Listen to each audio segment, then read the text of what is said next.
You are watching favorite YouTube channel, New Creation Right Santos. Here I am, know it's been a while. I was in denial about my love. Here I stand, I know I walked away. Had to find the person I'd become. I was high and I was low, moving mountains, rain and snow. But I felt that I was further from the truth. Dark and stormy night, rolling thunder, flashing light.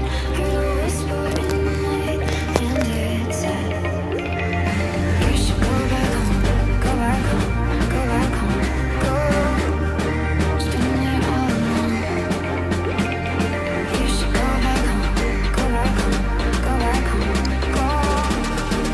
That's where you belong. Hi everyone, this is Santosh. सबैजनालाई नमस्कार. You are welcome to my channel. Welcome to back again. हजुर सबैले मेरो च्यानलमा पुनः स्वागत गर्न चाहन्छु. ओके, र यो भन्दा अगाडि मैले चाहिँ तपाईले हेरिहाल्नु भयो मैले चाहिँ ट्रङ्कहरुलाई कसरी युज गर्ने, युज बनाउने एउटा चाहिँ तरिका, तलको मोटो भन्नु ट्रङ्कलाई चाहिँ अलिकति हैन ठुलो बनाउने तरिका. त्यो मैले चाहिँ अलिकति अगाडि तपाईहरुलाई देखाए. त्यो चाहिँ हो काटेर छालाहरु अलिकति बाहिरको बोक्राहरु काटेर त्यसरी चाहिँ मैले गरे. त्यसो गर्दा चाहिँ ठुलो हुन्छ, अलिकति छिटो ठुलो हुन्छ. ओके, त्यो तरिकामा देखाएको थिएँ. त्यसको नतिजा हेर्नुहोस्, अहिले लगभग 3-4 महिना पछिको नतिजा हो. निकै ठुलो भएको ट्रङ्क तपाईलाई म त्यो देखाउन गइरहेको छु. ओके, हेर्नुहोस्, यो चाहिँ निकै ठुलो भइरहेको छ अहिले. हेर्नुहोस्, पहिला भन्दा हेर्नुहोस्, तरिका त्यही हो हामीले गर्ने तरिका.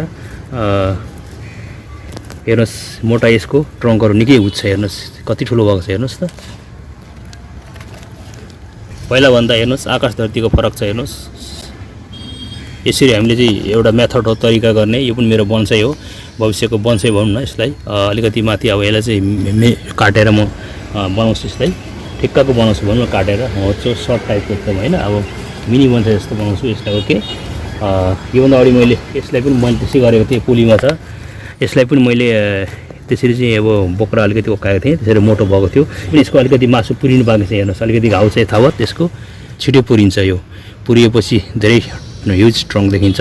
तर अर्को पनि यहाँ छ, हेर्नुहोस्, यो पनि त्यस्तै छ. हेर्नुहोस्, यसलाई पनि मैले योभन्दा अगाडि त्यसरी चाहिँ गरेको थिएँ होइन. अब यसको पनि ट्रङ्कहरू एकदम मेसिभ ट्रङ्कहरू एकदम युज भइरहेको छ. तरिका त्यही हो. ओके, र हामी बोन्साई प्रेमीहरूले भनौँ, बोन्साई फ्यानहरूले, प्लान्ट लभरहरूले यो पनि गर्नुपर्छ. हामीले ट्रङ्क छिटोभन्दा छिटो युज गर्नुको लागि यो चाहिँ मैले तरिका मेथड तपाईँहरू समक्ष मैले चाहिँ देखाएँ है. त्यो भिडियो चाहिँ हजुर समक्ष मैले चाहिँ प्रस्तुत गरेँ, बनाएर चाहिँ पस्कने जमर्को गरेँ. त्यो भिडियो चाहिँ हजुरहरूलाई कस्तो लाग्यो, यो मेरो चाहिँ आइडिया. ओके, र यदि यो मेरो कार्यलाई मन पऱ्यो भने हजुरहरूले सक्दो साथ सपोर्ट गरिदिनु होला, सेयर गरिदिनु होला यो भिडियोलाई. ओके भन्न चाहन्छु. र फाइनली मेरो च्यानललाई सबैले मायामत गरिदिनु होला. भन्नुको अर्थ सब्सक्राइब गरेर पछाडिको बेल आइकन नोटिफिकेसन बेल भन्छ त्यसलाई दबाइदिनु होला. हजुर सबैलाई मेरो अनुरोध छ भन्दै मेरो सानो भिडियोलाई चाहिँ म यही भन्न चाहन्छु. Okay bye, see you. नमस्कार सबैलाई. Okay bye, see you. Thanks for watching this video. If you like this video, please don't forget to like, share and comment. And finally, please subscribe my channel, hit the bell icon. Thank you so much.